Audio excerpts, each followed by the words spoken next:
कद अफलह मन तज़क्का, तहकीक कामयाब वो हो गया कि जिसने अपने आप को सुथरा कर लिया, पकीज़ा कर लिया।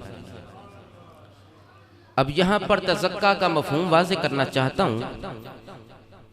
जिसने खुद को पाक कर लिया वही इंसान, वही बंदा बंदा मोमिन है, उसी को पकीज़गी हासिल होगी। अब तज़क्का पकीज़गी किसे कहते हैं, किस तरह की पकीज़गी हासिल करनी चाहिए?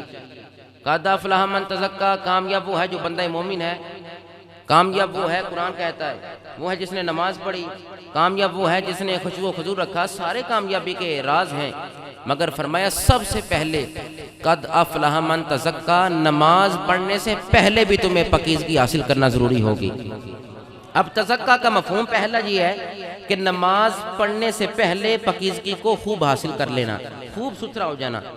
तज़क्का का मफ़हूम बयान करते हुए उलमाए किराम इरशाद फरमाते हैं कि कुफ्र और शिरक से बचे रहना, सारी जिंदगी रब की तौहीद का इकरार करना, कुफ्र और शिरक से बच के जिंदगी बसर करना, इसी का नाम तज़क्का है।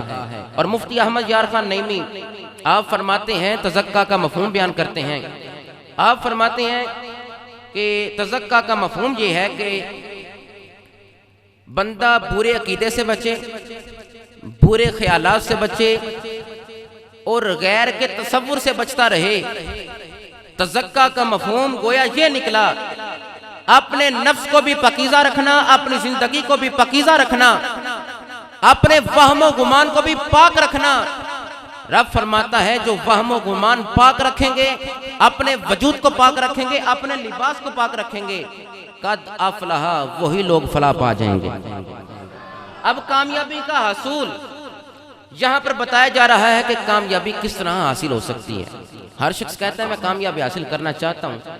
कद अफ़लह मन तज़क्का, कामयाबी वो है कि जो रब के कुरान ने बयान की हो। फरमाया फलाह वो पाएगा, कामयाबी हासिल वो करेगा जिसने अपने नफ्स को पाक कर लिया। अब यहाँ पर सादा सा मफ़हूम तो ये है, मगर मुफ्ती साहब फरमाते हैं कि बुरे अकीदे से बचना, बुरे लोगों के अकीदे से बचना भी तज़क्का का मफ़हूम है। समझो मेरी बात, बुरे ख्यालात से बचना, लिबास अच्छा रखना, बदन अच्छा रखना, अपने ख्यालात अच्छे रखना और गैर के ख्याल से, गैर के तसव्वुर से परहेज करना, सिर्फ अहद अहद की सदा को बुलंद करना, यही रब का कुरान हमें बता रहा है कि कद अफ़लह मन तज़क्का, कामयाब वो है जिसने कुफ्र ना किया, कामयाब वो है जिसने शिरक ना किया, कामयाब वो है जिसने बुरा अकीदा ना रखा, बद अकीदा ना हुआ, कामयाब वो है जो बुरे ख्यालात से बचता रहा, कामयाब वो है जो सिर्फ रब को सजदा करके जिंदगी बसर करता रहा। हकीकी कामयाबी उसी के कदम चूमेगी। इस तरह बादल और सूरज दूर रहकर जमीन से ज़ाहरी पलीती को दूर कर देते हैं, इसी तरह रब के नेक बंदे दूर रहकर रब के बंदों की पलीती को दूर फरमा देते हैं। सारे औलिया कामिलीन दूर रहकर अपने अपने मुरीदों और रब के बंदों के हवाल को पाक करते हैं। हम दादा साहब का उर्स इसलिए मनाते हैं, हम गोश्त की 11वीं इसलिए मनाते हैं, है तुम हमसे दूर। ये दूरियां हमारे लिए हैं, वो हमारे नजदीक हैं, हमारे जाहिर को भी जानते हैं, हमारे बातिन को भी जानते हैं।